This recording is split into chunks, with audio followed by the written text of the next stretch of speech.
Pada tahun 2009, Swiss menjadi sorotan dunia karena mengadakan referendum untuk melarang pembangunan menara masjid. Tokoh utama di balik kampanye ini adalah Daniel Streich, seorang politisi militer dan anggota Partai Rakyat Swiss, SVP. Daniel berkeliling Swiss, berpidato berapi-api, meyakinkan warga bahwa Islam adalah ancaman dan menara masjid adalah simbol dominasi politik, bukan agama. Namun, Daniel adalah orang yang perfeksionis. Agar argumennya kuat saat debat melawan tokoh Muslim, ia merasa harus mempelajari Islam secara mendalam. Ia mulai membaca Al-Quran dan hadis. Niatnya jelas, mencari celah kesalahan, ayat perang, kekerasan, untuk dijadikan bahan serangan. Hari demi hari ia membaca Al-Quran. Tapi semakin ia mencari kebencian, ia malah menemukan logika dan kedamaian. Semua prasangka buruknya tentang Islam terbantahkan satu persatu oleh ayat yang ia baca sendiri.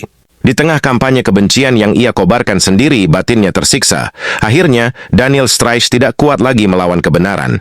Ia memutuskan keluar dari partainya dan mengumumkan keislamannya ke publik. Swiss gempar.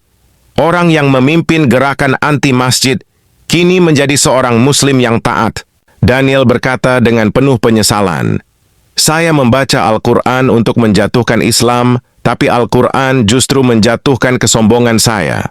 Kini, Daniel Streich aktif mendirikan Partai Demokrat Konservatif Sipil yang justru memperjuangkan hak-hak Muslim dan toleransi beragama di Swiss. Ia bercita-cita membangun banyak masjid sebagai penebus dosa masa lalunya. Masya Allah, Allah Maha membolak-balikkan hati. Pada tahun 2009, Swiss menjadi sorotan dunia karena mengadakan referendum untuk melarang pembangunan menara masjid. Tokoh utama di balik kampanye ini adalah Daniel Streich, seorang politisi militer dan anggota Partai Rakyat Swiss, SVP.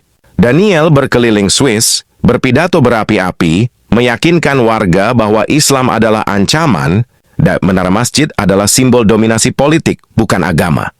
Namun, Daniel adalah orang yang perfeksionis. Agar argumennya kuat saat debat melawan tokoh Muslim, ia merasa harus mempelajari Islam secara mendalam. Ia mulai membaca Al-Quran dan hadis.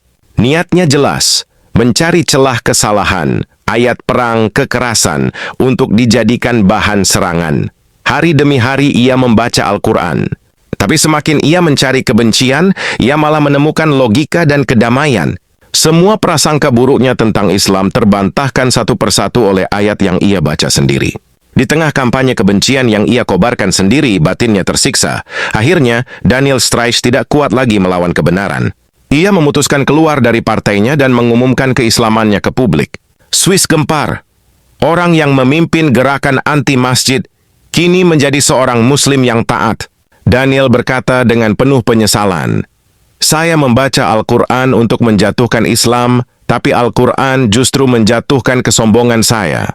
Kini, Daniel Streich aktif mendirikan Partai Demokrat Konservatif Sipil yang justru memperjuangkan hak-hak Muslim dan toleransi beragama di Swiss. Ia bercita-cita membangun banyak masjid sebagai penebus dosa masa lalunya.